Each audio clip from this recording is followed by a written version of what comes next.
You're a fool.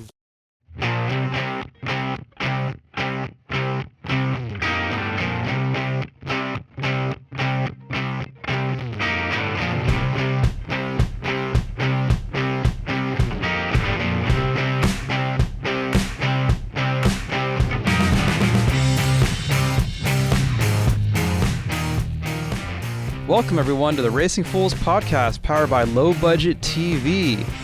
I'm your host, Charlie Seungtai, and joining me is Tommy Mason. Hello. Well, folks, we got a special guest today. He's not only one of our coworkers, but he's also a really cool guy and an expert in drag racing, specifically the two-wheel variety. We'd like to welcome Jack Korpela to the Racing Foolz podcast. Welcome to the show, Jack. Well, thank you very much. I'm pleased to be here. The only thing I'm scared about is I heard you say one of your sponsors is Low Budget TV. I hope you know we did agree to that $20,000 appearance fee for this podcast. Is that correct? Yeah, we wrote some IOUs, so we'll be getting them soon. Yeah, make sure to keep the big ones. Those are going to be worth a lot. Thank you. I'll keep an eye out for that. So for those who maybe have not seen or don't know Jack yet, if you watch MAVTV, you probably have seen him, or you will see him. Voice of Best in the Desert, voice of On the Edge, pit reporter for Luke's All Off-Road. Am I missing anything, Jack? You've covered it. Whatever they need me to do, I will do, including sweeping the floors if I have to. And I mean that in all sincerity, just because my last stop, I come from broadcast news, which I love television, but didn't love ending up at homicide scenes and fires and tragedy every night. So I'm like you guys. I love motorsport and love working for this company. It's really cool to cover all these different forms of racing. Well, you've been a very nice addition to the team and one who's adapted very quickly. Like I said, we have you work in kind of a lot of different forms of racing, but tell us about your background. I know you do drag race as well, but let's go back from the beginning. You grew up in Pennsylvania? Yes, sir. I'm a Pittsburgh, Pennsylvania native, and I fell in love. Well, actually, to take you all the way back to the beginning, I hope this isn't too far, but my dad cursed me. He showed up to see me for the first time at the hospital on his Kawasaki KZ900, and he said he parked it right out in front, and I think ever since that day, I've been in love with motorcycles. I now own a Kawasaki KZ myself, which I love if you're into old classic muscle bikes. And that led to him taking me to a bunch of motorcycle drag races when I was younger. There was a huge East Coast race in Adco, New Jersey that we used to travel to from Pittsburgh. I think he took me for the first time when I was 4. And once I saw those motorcycles go down the track, I was hooked. And once I hit my teens, I begged my dad endlessly, we got to get out there and race. Spectating's fun, but he had some bikes in the garage that he had to park when kids came along. And I begged him to get them back out. And I remember one year we came home from Adco, and we spent probably 20 weeks in a row, Saturdays and Sundays, in the garage, getting his old 2-stroke ready to go. And, man, when we got that thing back out and took it to the drag strip, you could have told me it was the Super Bowl, it was the Daytona 500. I was that excited to just be a competitor at our local track, and that's really where my love for motorsports began. So was it a thing, Jack, where you had already had a bit of a passion for motorsports before the trip to Atco and various other things, or was that really like the absolute? Was that where the bug bit you? That's where the bug bit me, because I was so young. At this point, I was only 4 years old when they took me for the first time. So actually, my earliest memory is being scared to death of the noise, and I try to have that appreciation when we go do Lucas Oil Off-Road or we do any type of loud racing. I can tell the kids are enjoying it, but I always tell the parents, and I think back to my experience, man, the thing that my dad did for me that changed it was he got me one of the good headsets. After he bought me that headset, I was fine. But it's almost like, and you guys probably appreciate this, when you're little, those roller coasters sometimes weren't enjoyable. You had to grow up because the sensation was so much stronger and you're so light, you feel like you're going to fly out of the seat. Yeah. So racing was like that for a little bit, and that it was scary. But once you got those sensitive eardrums covered up, it was something that I really enjoyed. So I was always a motorcycle guy too, because my dad always had the bikes around. So then that opened the door for a lot of other areas of racing, particularly motocross and dirt bike racing. When I got into my teens, I couldn't wait to give that a try. So was Atco your home track, or did you also go to like Reading and Englishtown? Believe it or not, Atco was a 6-hour trip. That's just the mystique that this race had. It's a shame there's not too many motorcycle races like this one anymore, but you got to figure back in those days, this is long before Facebook. This is long before the internet. This is a race that you had to be at to experience. So it would draw guys from all over the world. The pits were packed. People like Elmer Trett, Dave Schultz, John Myers, all the top drag bike racers of the day were there. So we would always go to that. My local track was actually Keystone Raceway, which is still in existence. It's in New Alexandria, Pennsylvania. Okay. It's about 40 minutes outside of Pittsburgh. NHRA raced there before, right? The national tour, I believe, or no? Yeah, well, the track has a lot of history, and unfortunately, I'm not as educated as I should be on every factoid. But one thing they are known for, and let me remember this right, because I just spoke with Fast Jack Beckman at the NHRA race about it. I believe the first 6-second run was at New Alexandria Keystone Raceway, the Summer Nationals, by TV Tommy Ivo. And Fast Jack knows his history inside and out, so he backed me up on that one, because we were bench racing talking about Keystone. And it's also it had changed ownership, and it's owned by the Tedesco family. And they're the same Tedesco family competes with Mia Tedesco. That's someone who I think someday you'll probably see fall in the footsteps of Brittany Force and end up in Top Fuel. Got it. So actually, it's funny that you mentioned Dave Schultz and John Myers, because I was going to mention how, for me personally, when I was able to start following NHRA, when I finally got cable, it was about the time, it was mid-90s, so it was about the time when it was the Dave Schultz, John Myers era. And so that was a very, cool time. And then obviously later on it became the Matt Hines, and then Angel Soul Sealing, and then Savoy, and then Sampé, and then, whatever her last name is now. But, it kind of switched over to that era later on. But at the time, it was still Myers versus Schultz. Do you have any stories about that time period, or any memories of that time period? Because I know you actually posted a photo not too long ago on Facebook with a lot of cool diecast models, and I saw a couple of those bikes in that photo. Yeah, it brings back such sweet memories. It's got to be one of the greatest rivalries, not only in the history of NHRA, but in the history of motorsports. Those two guys helped put pro stock motorcycles on the map. Just like I do, that it's rivalries and personalities that make this sport. And Dave Schultz and John Myers, they were just two of the absolute best. And both of them, just the utmost professionals. The thing about Dave Schultz that a lot of people will look back to, and somebody put it to me best when they said, I've never, ever seen Dave with leathers that didn't match, a bike in primer. He got the showman aspect of it, and that's why he had so many great sponsors.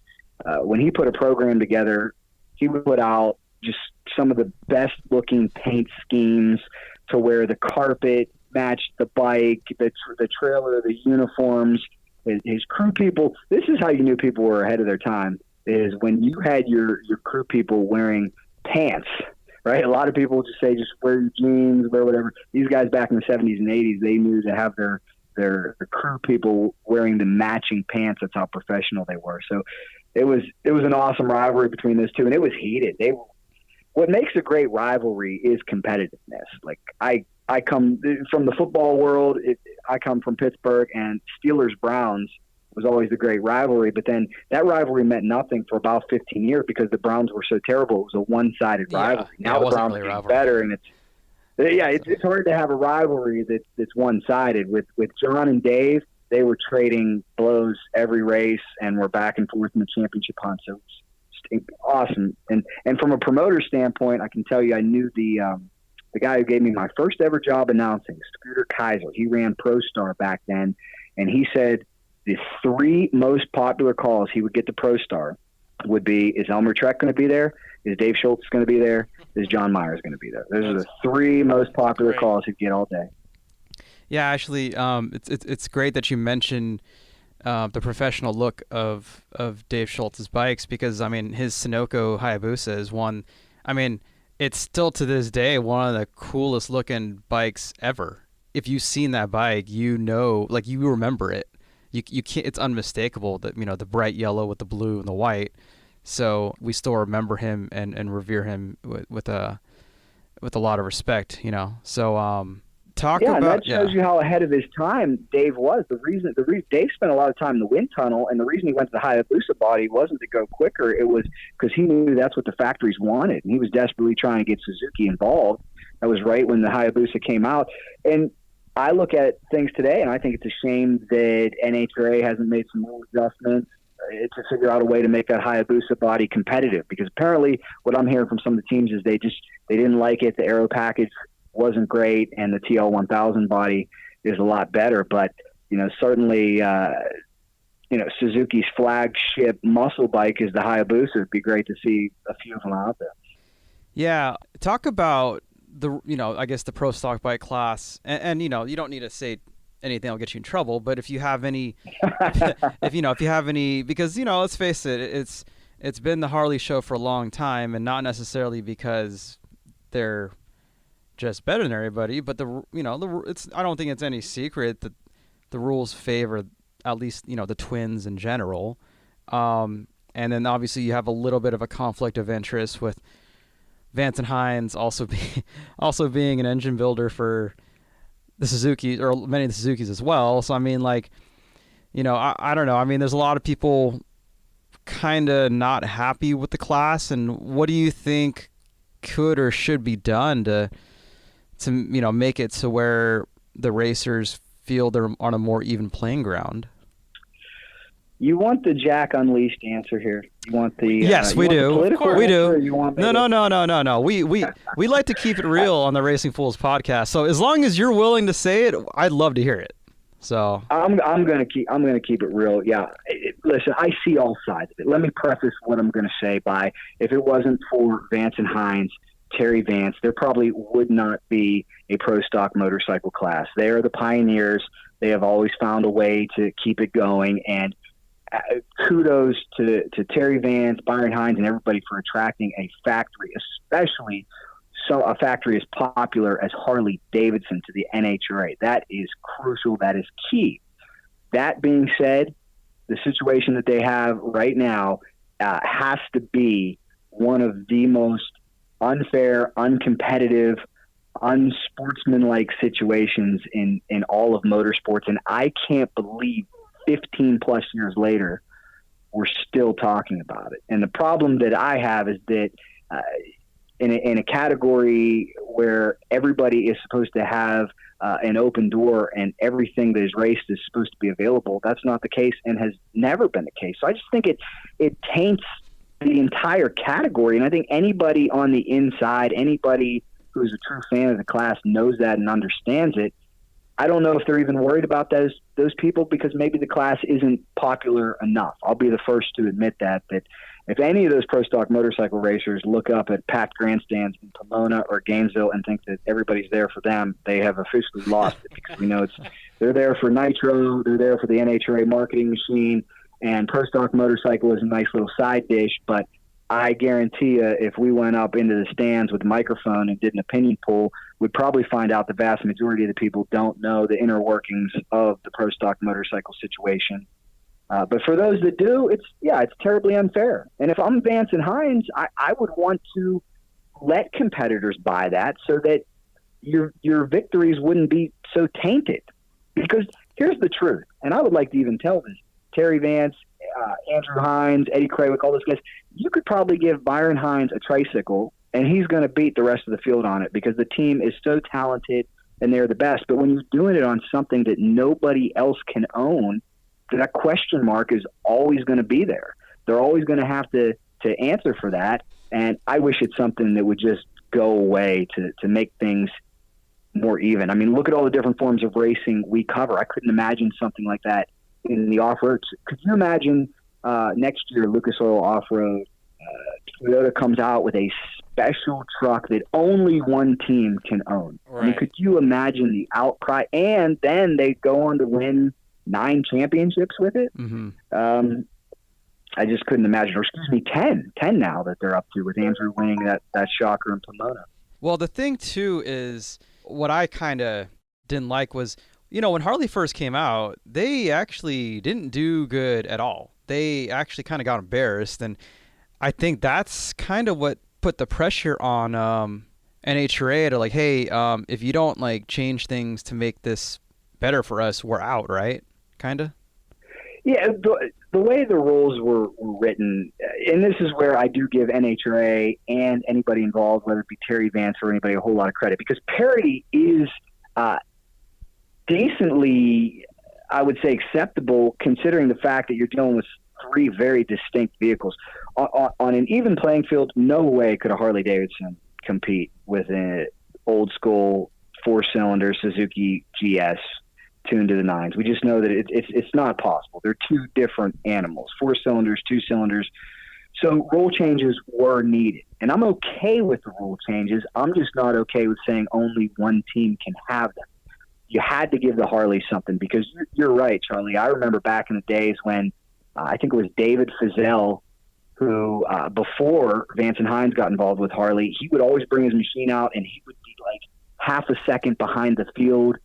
But I bet that's where it started, because there'd be Harley fans going nuts for him. Mm-hmm. They wanted them to qualify because there's such love for the American-made brand. Well, let's face it. I think it's and like, I hope I don't get in trouble for this, but let's face it. In the past, especially, I mean, it happens in every form of racing, but in the past with the NHRA, if you're a OEM sponsor and you sponsor events and you sponsor the TV coverage, you will probably get favorable treatment. I mean, another podcast I would love to do with somebody one day is talking about the Wayne County boys with the Dodge program and Pro Stock and the alleged nitrous that, may or may not have happened, which, and there's no way that NHRA was ever going to drop the hammer on them, even with suspicious explosions here and there.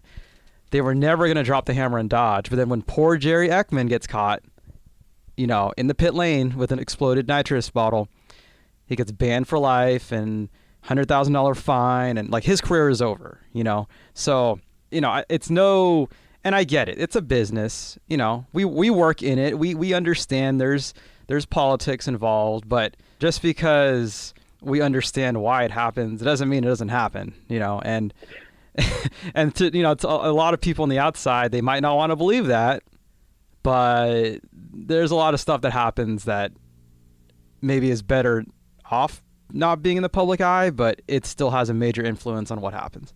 No, I agree wholeheartedly. Money is what rolls drag racing, motorsports in general. I think what's tough about drag racing, where I think money rolls drag racing even more than other sports, is I love drag racing, but one thing I don't love about it is, my example is, let's say tomorrow Castrol GTX wants to give me $3 million or an open checkbook. I could train Charlie and Tommy, and we could go test every single day in a Top Fuel dragster. And if we had enough money and we had the right crew chief, boy, in a couple of years, I could probably get you guys in the championship discussion, if not a championship. It's just because if you do your job, if you have the right equipment, if you have the money, anything is possible. What other form of motorsport could you say that in? I draw the line, like, let's say Supercross. You could give me an absolutely open checkbook not from anybody. No way. I'm never going to beat Ken Roxon. Yeah. I'm never going to. I don't care. You give me $100 million. I'm never going to beat Ken Roxon. So the talent aspect of it is not quite as important. It's courage, consistency, being able to do your job, be the robot that you need to be in there in the cockpit, and have the right people and equipment around you, is what's going on in drag racing. Now, bracket racing, you can't say that. That's more of a talent driver sport. Oh, yeah. Yeah. And that's why, like, in that kind of, or in bracket racing, it's no surprise when you hear, oh, Jake Coughlin wins again, or Sean Langdon wins again, or a lot of these drivers that we know are just good drivers, they're always winning, and it's no coincidence. So, absolutely. Let's see, what else did I have on my? So I kind of didn't have any topics written down. We were just sort of winging it, but then I started writing a few things down. So let's talk briefly about the season finale, but then I also had to segue from that to something else. But Sure. Let's just talk about that season finale. I mean, recently Pomona, even though, as you pointed out, the fans might not necessarily be there for the pro stock motorcycle class, but the last few years, more often than not, that championship is one of the most dramatic, and this year was no exception. I mean, if you had a movie script of what happened this year, I don't think even the movie executives would believe that this is a possible story, but it actually happened. So, it sure did. So much so that as a longtime veteran of the sport, it almost makes me raise an eyebrow. And I don't want to go down that road because, of course, I have absolutely no inclination or proof that there would have been anything that went on that was not wholesome. But, I mean, understanding the odds of what happened, that it is no exaggeration. That was a 1 in a million. Because if you think of the talented racers out there that can't or have never even made it past first round, we worked with one of them, Anthony Vanetti, a tremendous our buddy. racer. Yeah. This would be the same odds, the same likelihood of Anthony Vanetti winning a race on the most important day for the class. Yeah. I mean, you got to talk about, if you add things up mathematically, the chances of Andrew Hines going red with a championship on the line against an opponent that he should roll over. I mean, that's got to be one in 100,000 right there. Mm-hmm. And then the next round, Steve Johnson, who's been incredibly consistent all year. When's the last time you've even seen anybody break in that class? Johnson breaks. Then Matt Smith, with an opportunity to go win a championship, breaks. Yeah. When's the last time you've seen two pro stock motorcycles break consecutively? And then to have the same opponent. People tell me, like, oh, Matt's bike was puff and smoke all weekend. Well, and I'm like, they got bullets in the trailer. Yeah. It's an important run. And now I understand Gino Scali was the one, former champion. He talked to me and he was like, look, he's like, hey, sometimes you don't want to mess with things when you don't want to go change a bullet. And I get that. But then you get to the final, and this is the one that really has me scratching my head. All Jerry Savoie has to do is go down on the racetrack, and he's going to win a championship. And the thing, I don't know if I've ever seen Savoie's bike act like that in the burnout box, and I had no idea what happened to his bike in the burnout box. But at the end of the day, all raised eyebrows aside, it was a great day for Gianna. She did what she had to do. She didn't go red. She went down the racetrack. She didn't cross center line. She didn't crash. And it's just a special 1 in a million day. I mean, when it's your day, it's your day. And I'm not gonna say now like, oh, it's a one-hit wonder. She could win more, but we've seen past instances, especially in drag racing. Drag racing, that's what's cool about drag racing. Like literally, in every other form of racing, they might say, oh yeah, as long as you're in it, you have a chance. Like, no, you don't. But in drag racing, you could be the number 16 qualifier. It doesn't matter. You have a chance. So that's right. To segue from Gianna, so she is the latest female drag racer to win a national event.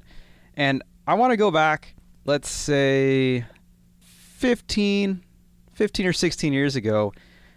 And so I've always liked racing, and if you're one of my friends growing up, you're going to have to listen to me talk about racing. That was just a fact of life. I didn't meet Tommy yet, so I was like talking about it to other people who didn't really care. But I remember telling one of my buddies, yeah, you should check out drag racing. It's pretty cool. And so this is when Angel and Antron were teammates, I guess, for the Army team. So that they were kicking ass. And he turns the TV on, and to his shock, in the final round, to us it's normal, but to a person who never watched a drag race before, he sees Angel and Antron in the final, and he's like, wait, the final round, it's a girl and a black guy. And like, I didn't really even look at it that way, because for us who follow drag racing, it's kind of normal to see diversity. But in every other form of racing, not so much. Actually, before Lewis Hamilton, you didn't see, well, I guess technically Willa T. Ribbs had a test way back in the day in F1, but you didn't see any African or any black driver of any type in F1. You don't really, well, nowadays you have driver diversity in NASCAR, but in 2002, you didn't have that. You know, you didn't have Bubba Wallace, you didn't have Daniel Suarez, you didn't have Kyle Larson, you didn't have, you know, you had a couple female drivers try to make it, Shauna Robinson, but it just, and Patty Moise, but it just didn't really happen. But in drag racing, luckily, drag racing has always been ahead of the curve when it comes to inclusion with everybody. It doesn't matter if you're male or female. It doesn't matter if you're white, black, Asian. Kenji Okazaki got a funny car win. It doesn't matter. And it's, you know, I always feel like that was, you know, for, you might say like NHRA has a lot of things they got to fix, but diversity is not one of them. No, not at all. You're 100% right. It's definitely the most diverse form of motorsports. And you know, Angel coming aboard in 1996, the amount of attention that she attracted immediately was crazy. She was, I think, her first or second race, USA Today did a half-page spread on her back when USA Today was everything. It was the go-to media, and every talk show wanted her, every media outlet wanted her. It's amazing, and it's commendable. But I think that could tie into what you and I were talking about moments ago about how drag racing is so open to a lot of different people. And my counterexample would be, look at how bad NASCAR wanted Danica to be a superstar. I mean, they just prayed and hoped and pushed her so hard. But, you know, at the end of the day, no matter how much money she had or who the sponsor was, she couldn't get it done. Where it seems like in drag racing, there's just a lot more opportunity for a lot more people if you surround yourself with the right people. Tommy, speaking back to Danica, do you think that in NASCAR's desperate attempt to catch on to the last few years of Danica Mania, they just basically rushed her along too much?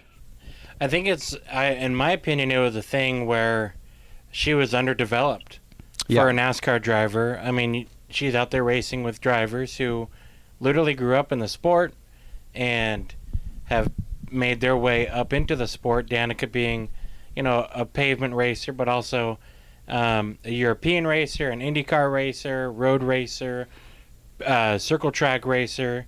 But she just didn't have the knack, the ability. Maybe I won't say ability. She just wasn't groomed into driving a 3,400-pound 900 horsepower stock car around the oval track with not a lot of downforce. Mm-hmm. And I feel like she's just behind on the years of training. Yeah, I mean, you know, you can't knock her too much, because even though everybody likes to point to Tony Stewart, like, oh, well, Tony Stewart did it. Like, yeah, well, for every one Tony Stewart, you had a lot of Danica's, Dario Franchitti's, Patrick Carpentier's. You know, list goes on and on. I mean, Montoya did it too, but Montoya is also just a badass. You know, like the list of people that were able to pick it up from open wheel, it's a lot less than the other way around. You know, you're right, and it's amazing to me that there hasn't been an ultra successful woman yet in the world of NASCAR. But thanks to our friends here at Lucas Oil and a couple conversations I've had with the General Brian Deegan, I am excited to see what Haley Deegan can do. She really has the pedigree and the talent. And I'll tell you, I was so happy to sit down and have a conversation with Brian at length, because Brian is way different than I expected. People see this hard edge on the outside, this metal militia rocker.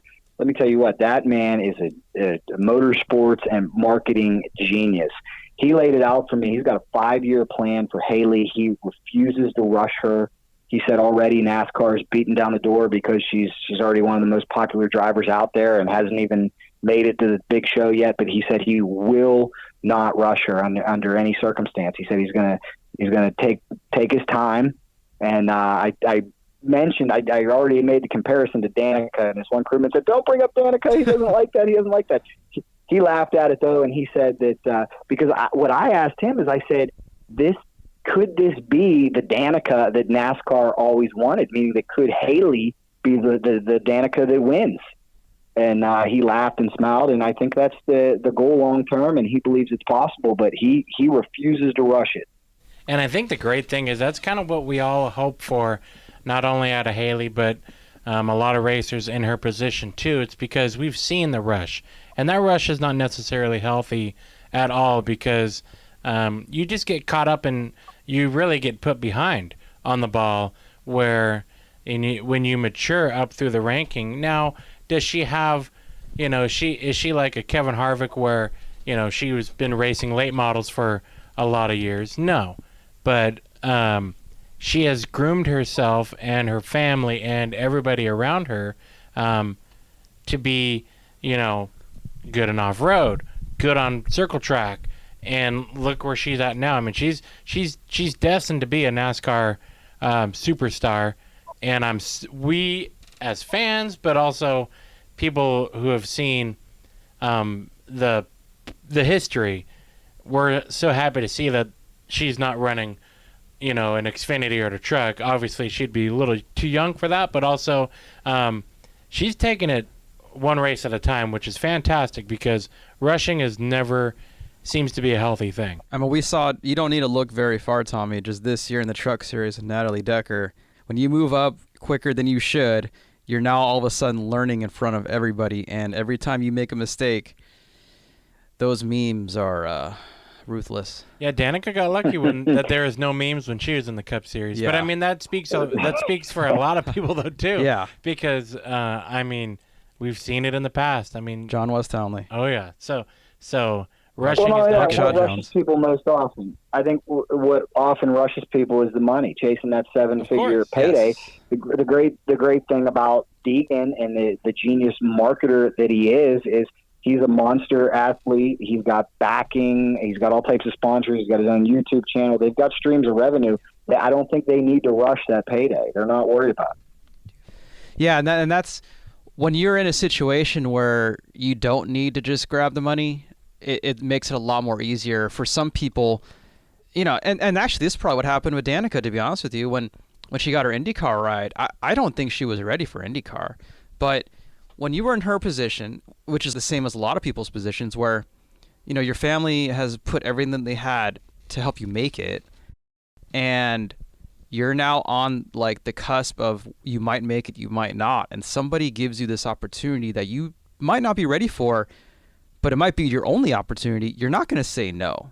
You have to say yes, because if you say no, like if you say, I'm not ready for IndyCar, call me in 2 years, you might not get another phone call. So I think she was kind of put in a sink or swim situation by the IRL. They were in desperate need, because they were getting destroyed by NASCAR, and they were kind of getting beaten by Champ Car as well, and they needed something to boost them, and Danica Mania was it. And the fact of the matter is they threw her in an IndyCar, and she swam. She didn't swim great, but she didn't sink. And certainly leading laps and finishing fourth in her first Indy 500, I mean, that was the catalyst. That's the reason why she ended up extending her career as long as she did. That if she didn't do good at Indy her first year, Danica Mania might have been over just as quickly as it started. So she performed when she had to. And actually, I could do a whole nother podcast on this, but the fact of the matter is she was really good at flat tracks.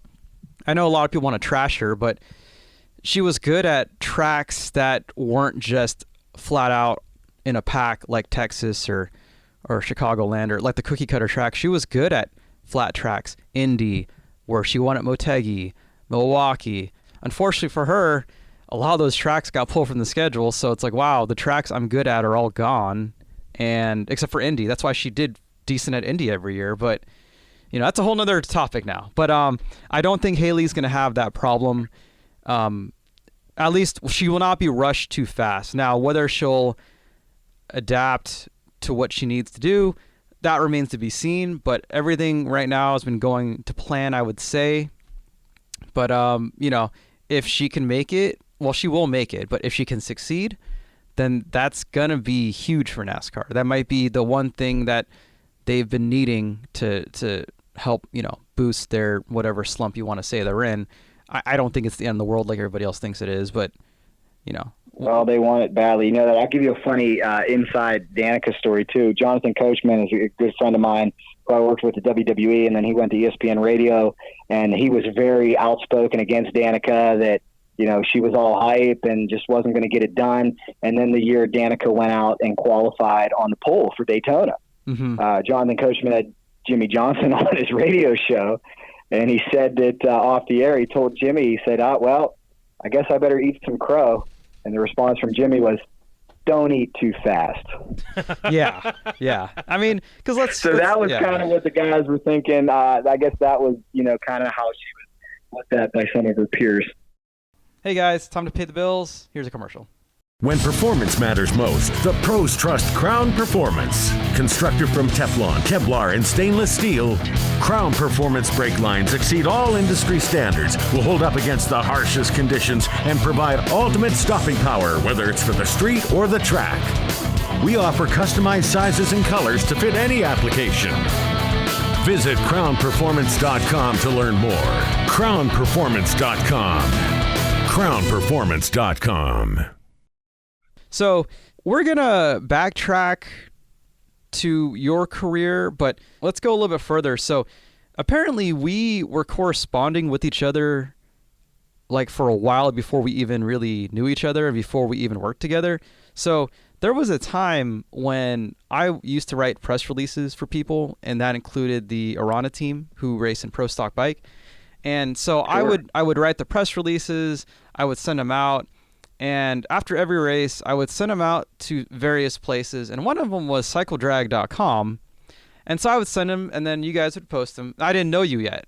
And then so all of a sudden, flash forward like a year, I'm not writing press releases anymore.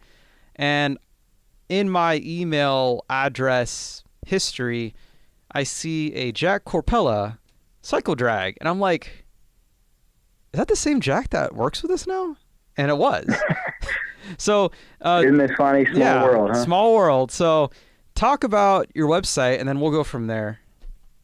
Yeah, well, that's just been a labor of love that I help out on. Just, you know, give motorsports, give motorcycle drag racing more exposure. And I thought what you were doing back then was wonderful, and it pains me to this day to see that a lot of these teams aren't putting out any media. They don't have guys like you as part of their budget, as part of their team expenditures. A lot of people look at this as, oh, let me cut this instead of paying an accomplished writer a few bucks, which I just don't get 100%, because these teams are out hunting sponsorship and they have sponsors that they need to take care of. So they certainly remember to bring 3 engines, and they certainly remember to put gas in the generator and diesel in the truck, but they forget to write a simple press release, which every team should be doing after every race. And a lot of these teams think, hey, it's only if I go out and win a race. No, it doesn't. You could be out first round. This is about exposure for your sponsor. Let us know what's going on. People like us want to read about it. And that was what the philosophy was at Cycle Drag. That's what it was founded on, just giving exposure to motorcycle drag racers out there. And I wish more teams would get it. I tell you, it's a scary situation we're getting into with this sport, because I guarantee you, I think there's less people doing it at the end of the year 2019 than there were 3-4 years ago. And I don't know why. Is it because social media is so hot? I don't know, but to me, they go hand in hand, because you should be putting that stuff up on social media as well. And I see some racers out there that really haven't caught on to the fact that it's 2019, that aren't doing their due diligence on social media. I mean, if you have a sponsor, you got to be all over this all the time. And to get back to Dave Schultz, talking about a genius who got it a long time ago, I remember him in interviews saying, a lot of these guys, they go out and they try to get sponsors and they want to show their resumes and wins and losses and I need. He said, when you approach a sponsor, it is never I need. It is, here is what I'm going to do for you. Here is how I'm going to help you sell product. And Dave was so far ahead of his time. He had an extra trailer. He had a show bike that would go around to festivals. One time I saw him at the Pittsburgh Regatta, which is a boat show. But that is how, I mean, Dave, if Sunoco was involved, he had his trailer, his marketing guy, and his what they call it, the I forget what they call the bikes with a much lighter motor. It's just simply a show bike. Like a show bike, right? Yeah. Yeah, it's a show bike. It's easy to push around, but I guarantee you that thing probably had 150 to 200 appearances one year, and that's how you help a sponsor. That's how you sell product. Those are all the things you need to do, and some racers just unfortunately don't get that.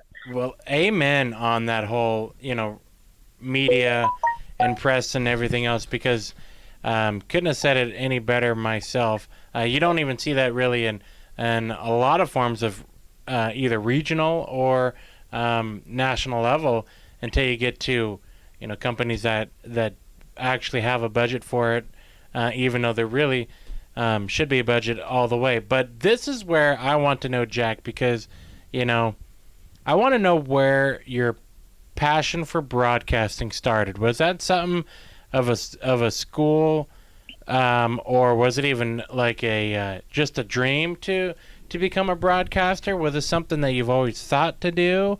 Was this like a last-ditch effort? Like where did the broadcasting come into Jack's life? Wow, that is such a good question that, believe it or not, I've been asked so seldomly that I have to really go back through my memory bank and think about it. And the reason I have to think about it is because I have wanted to be a broadcaster for as long as I can remember. It has just consumed me. So I think if I went back far enough, I loved playing baseball when I was growing up, and just like any other, red-blooded American boy, when you're playing baseball, your dream is to be in Major League someday. So I think at about, I don't know, maybe 8th grade or so, when it sunk in that probably wasn't a reality. I had still, to that point, I had wanted to be a broadcaster just as bad as I wanted to be a baseball player, but that's when I decided to go all in. I had done some mock newscasts and some different things in front of camcorders, and it just seemed like I really enjoyed it. I loved it. I wanted to learn everything I could about television, and I wanted to go after it. So then this is a good example for anybody to follow your dreams, because what I heard the next 4 or 5 years in high school is how difficult it is, how small the percentage is to actually land a job in broadcasting. And that seemed to just fuel me even more. And what I did is I left Pittsburgh and went to the University of Florida, which I knew was a great school for broadcasting. And I didn't tell any of my professors this, or my guidance counselor. I can brag about it now because it worked out for me. One of the big reasons I went to the University of Florida was that they had 2 AMA Pro Star races a year. Oh, look at you. Multitasking. They had Gainesville Raceway. Yep. Okay, so that sounds irresponsible when you're 18. Why are you going to the University of Florida? Oh, because they got a drag racing facility 20 miles away and 2 of the biggest motorcycles. That sounds irresponsible. But my freshman year, I started in my broadcast program, and I also emailed the promoter and told him, sir, I've been following your circuit for a long time. He was the one that had the race at ATCO. I'm a broadcasting major. I've done some football games. I'd love to come out and volunteer my services for free for your big race. And I remember the guy emailed me back. I could still almost verbatim recount his email. It said, Jack, thank you very much. Normally I would not need your services, but in a fast-paced world, timing is everything. My number 2 just canceled on me. We don't have any extra budget, but if you're willing to come out for free, we'd love to have you and give you a tryout. And that was it. It was about a month before the event. So I rolled up my sleeves and just like I still do to this day, whether it's best in the desert or off-road, I just learned everything I possibly could, did all my homework, showed up at the race. I'm somewhat embarrassed to tell you this story, but I'm going to let it rip. I was so nervous the first time I picked up that microphone. I think I may have just a little bit wet my pants. Just a little bit. But was able to do a good enough job that the guy at the end of the weekend said, you know what, you did fantastic. I want to have you next year on tour with pay. So I was in college, and the guys offered me $75 a day to go out, and I was over the moon. I mean, at that point, it's like when you're 18, you go push the lawnmower around or work at Wendy's, or somebody gives you a chance to go on tour with a drag racing circuit. So I loved it. That was what really got me started, and I think that I tell some of the anybody who starts in broadcasting to go do it, go announce drag races, because I would go into the University of Florida and there would be kids that would be so nervous just reading a few lines, and I'm thinking, man, at the races they hand you a microphone at 9 a.m. and say announce till midnight, kid. Right. Yeah. And that's it. And I know from the background that you guys have, you've been in similar experiences, and there is no better training when you don't have a teleprompter, when you're just sitting there watching the action, and I don't care if there's 10 people in the stands or 100 people in the stands, when you are tasked with ad-libbing endlessly all day, you learn so much, and you learn very quickly. Yeah, no, that's fantastic to hear, because between the three of us, we at some point we've had to work for free to get our foot in the door. And if you want to make it in anything to do with any kind of media or TV, I mean, a lot of people don't want to pay their dues, but you're gonna have to do that at some point, So that's awesome. Yeah, to hear, if you want to do it, you can't always chase the money. A lot of times it's about the opportunity and the experience. And that was my biggest thing when I was at WWE. A lot of people, how do I become a wrestling announcer? How do I become a wrestling announcer? And I'd be like, well, look, there's 5 wrestling jobs in the entire country. So if you're willing to do anything, and that was me when I was 18, I wanted to do racing, I wanted to do sports, but if somebody called and wanted me to announce a chess match or a ping pong tournament, I would have done anything. And that's the same advice I give people today is just, if you're young, if you're starting out, go get your experience, go do it, go work the mic. If you're not getting paid, well, get a few under your belt, and then maybe see if you can get a few bucks to pay for gas money. But you just got to get out there and get started. Right. Because if you're not in it just to get your name out there, you're not going to get noticed. And the good thing with your story in Florida, or like myself when I got started in the Championship Off-Road Series, or Tommy basically building his own company with Jeffrey, like, we all like racing. We all probably would have been there anyways, whether you were paying us or not, or whether we were working or not. So it's like, for us, it's like, oh, you want to pay us? That's even better. But either way, we wanted to be there. And that's kind of, I think you kind of have to have that attitude if you're going to want to try to make it without any outside assistance, because I didn't know anybody in the industry. It sounds like you didn't really know anybody in the industry either. And Tommy knew people in racing, but as far as media and TV, he was on his own too. So we all kind of had to make our own way, and that's just the way it is. So, you just kind of have to want it, I guess. And from hearing what you did, it sounds like a very familiar story, but it's definitely worked out. Yeah, the fact that I'm sitting here talking to you guys and working for Lucas Oil TV, Lucas Oil Studios, and MAVTV, it's like I said, it's hard for me to have a bad day no matter what happens. I know at the last off-road, I think I had some of these races when we're doubling up, I got 27 arm cams, and I come back at the end of the day, I'm limping and I'm covered in dirt, and I'll tell you right now, there's just no place I'd rather be, because that's how you know that you're doing what you're meant to do. Because I wouldn't trade it for anything, and I certainly wouldn't trade it for being at an unfortunate roadside crash when it's 5 degrees in central PA. And you know what? There's a lot of people who, believe it or not, that have that news bug, and that's their off-road day that they love. But for me, it just wasn't that way. So we've had you for almost an hour now. We're going to let you go soon, but before we let you go, so me and Tommy were big monster truck fans. We grew up in the 90s, and I was very excited when the other day you told me you worked with the Brett Kepner. Ooh! Can you believe that? We got to.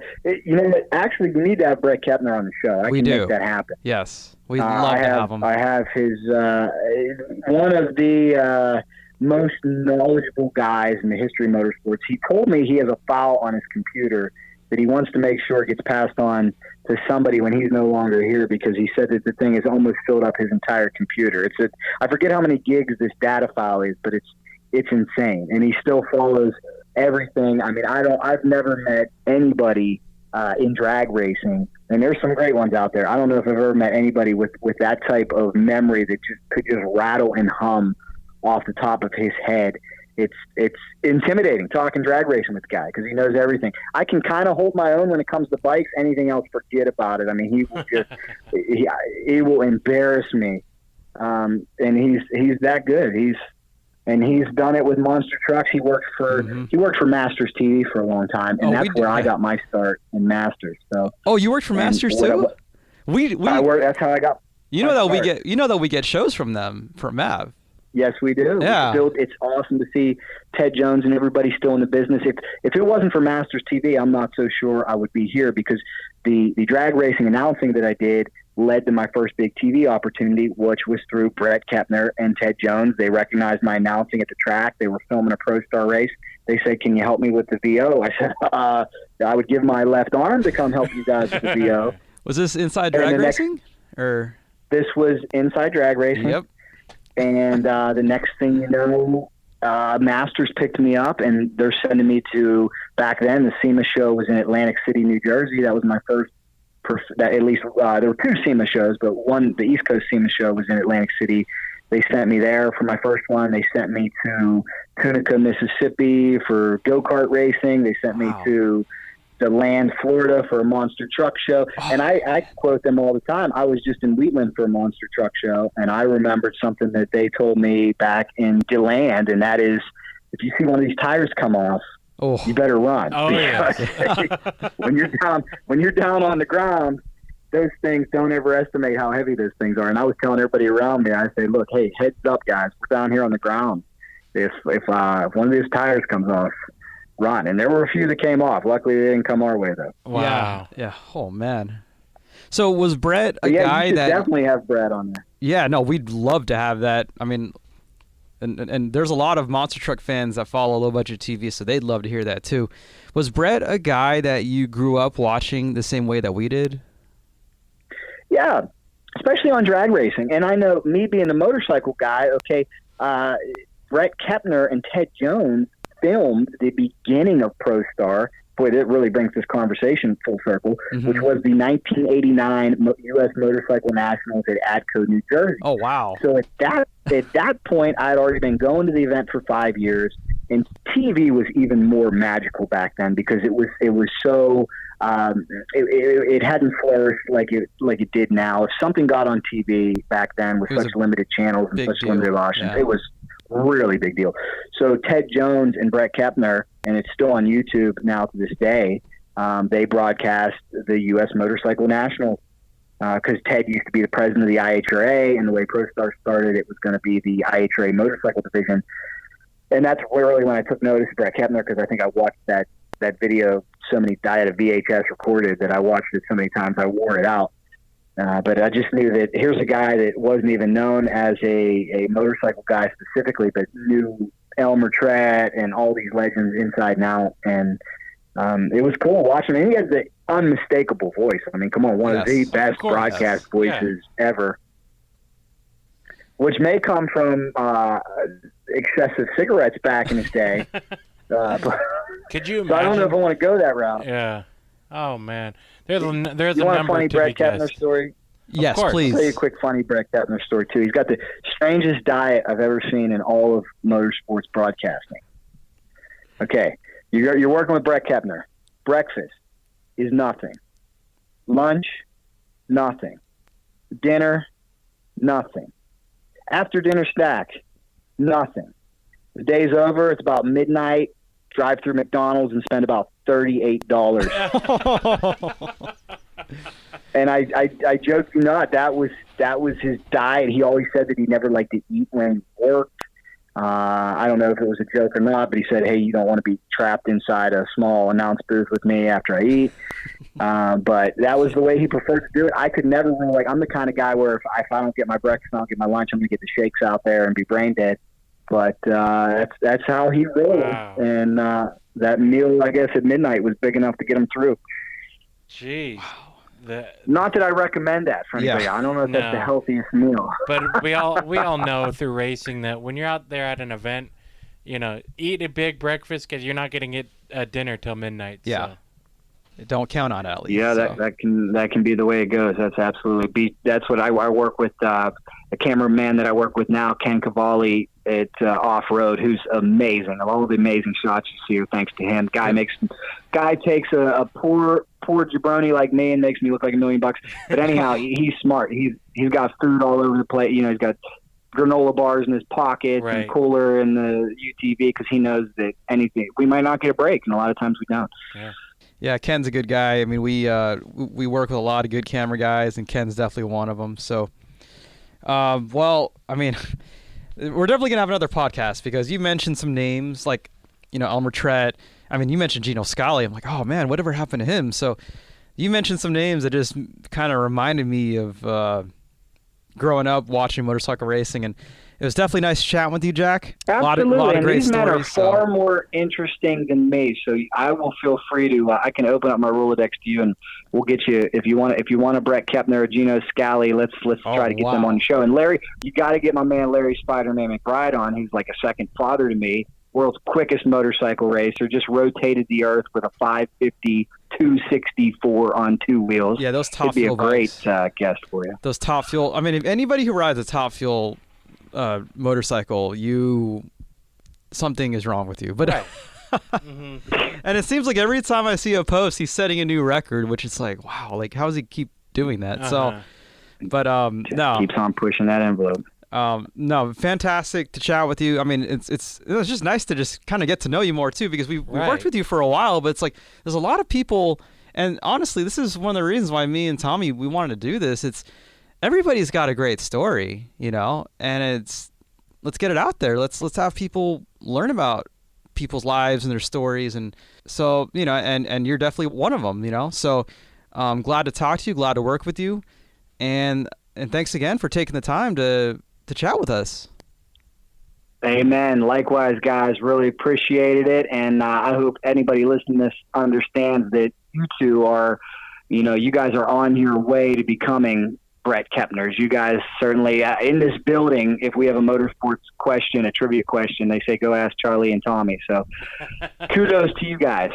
Well, I really do appreciate that. As far as becoming the next Brett Kepner, maybe Tommy and Jeffrey. Not really me. I'm more of a behind the scenes guy.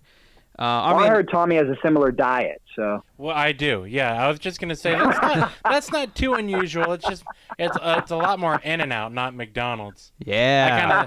I save my money throughout the day to splurge at the end. So. Very nice. All right, man. Well, thank you, Jack, and we appreciate you, and we'll see you around the halls. Yeah. Yeah. We'll talk to you soon, buddy. Thanks a lot, guys. Thanks. Bye. Take care. Yeah. So that is the Jack Korpela.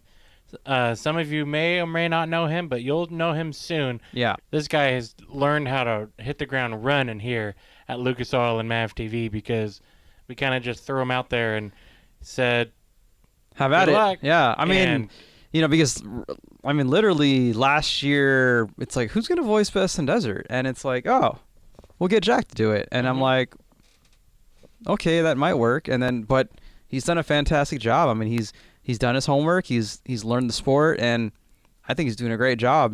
So, no, like I said, fantastic addition to the team, to the company, and I think he's well on his way to wherever he wants to be. And secondly, he's just good to have roaming the halls with us too, because just chatting with him anytime we meet at the water cooler or anything else, he's always got, again, some stories to talk about. And that's kind of just, I feel like exactly like you, like just this long hour conversation, we've just hit the tip of the iceberg. Yeah. Like he's got some stuff that we got to shake it out of him.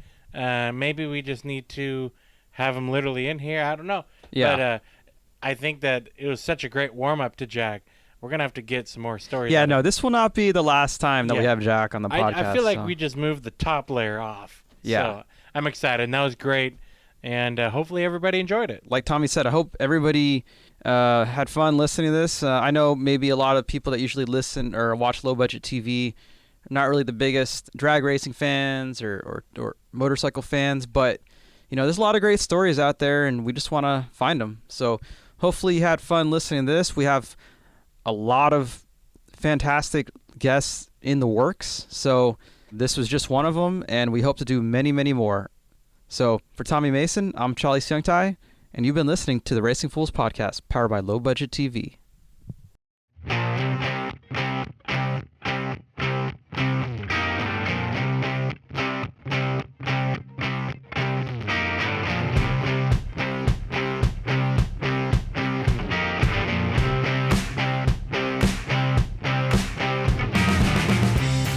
The Racing Foolz podcast is produced by TQ Media House in association with Low Budget TV.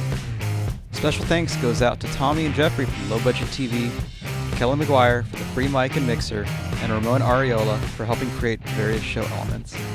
Music is provided by RFM, royalty-free music in the YouTube audio library. If you like what you hear, give Low Budget TV a follow on Facebook, Instagram, and Twitter, and let us know what you think. We welcome all questions, comments, and ideas, and who knows, maybe your idea will be the next topic on the Racing Foolz podcast.